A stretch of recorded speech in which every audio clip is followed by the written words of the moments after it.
এবার সুপ্রিম কোর্টের মুখ্য বিচারপতিকে অপমানের বিরুদ্ধে সোচ্চার অসম কংগ্রেস।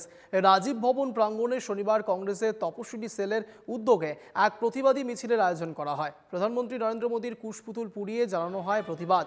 তপশিলি হওয়ার জন্যই বিচারপতি বি.আর. গাওয়াইকে অপমান করা হয়েছিল। কি প্রশ্ন তোলেন প্রতিবাদীরা?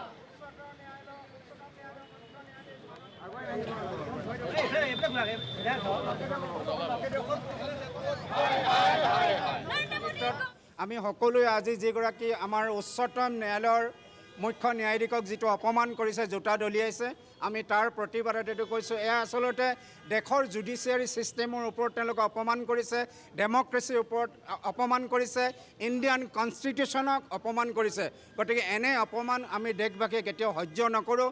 মুখ্য ন্যায়াধীশ, তেওঁ chief justice of supreme court, তেখেতক এনেকুৱা অপমান কৰে, যি জোতা দলীয় যিটো অপমান কৰিছে, ইয়াৰ প্ৰতিবাদ কৰিছোঁ। যিগৰাকীয়ে এনেকুৱা অপমান কৰিছে সুপ্ৰিম কোৰ্টত চিফ জাষ্টিছক, ইয়াৰ যাতে উচিত বিচাৰ হয়, ন্যায় হয়, আৰু যিজনে দোষী তেওঁক যাতে শাস্তি দিয়ে। আজি এই জোতা দলীয়া যি কাৰ্য, সেই কাৰ্যক আমি তীব্ৰভাৱে গৰিহণা দিছোঁ।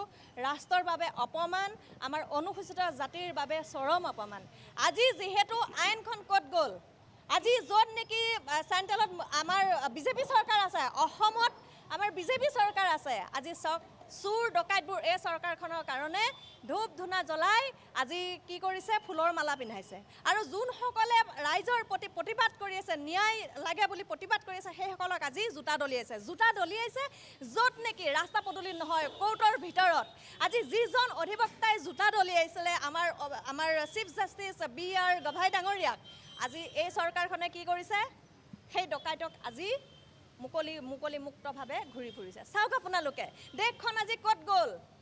আজি ভাৰতৰ নৰেন্দ্ৰ মোদী ডাঙৰীয়া চাহ বেপাৰী, চাহ বোলে হেৰিয়ত বোলে ফুটপাথত বোলে চাহ দোকান দিছিলে। আজি যিখন দেশত ভাৰতৰ প্ৰধানমন্ত্ৰী হৈছে, সেইখন দেশৰ যদি শিক্ষা অৰ্হতা নাই, আজি ৰাইজৰ দুখ দুৰ্গতি এনেকুৱা হৈছে।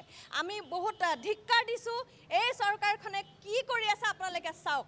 আমাক গতিকে ন্যায় লাগে। কিয় আজি বি.আৰ. গাভাই ডাঙৰীয়া অনুসূচিত জাতি লোক হোৱাৰ কাৰণে এই চৰকাৰখনে এনেকুৱা কৰিব পাৰিছে নেকি? চাওক।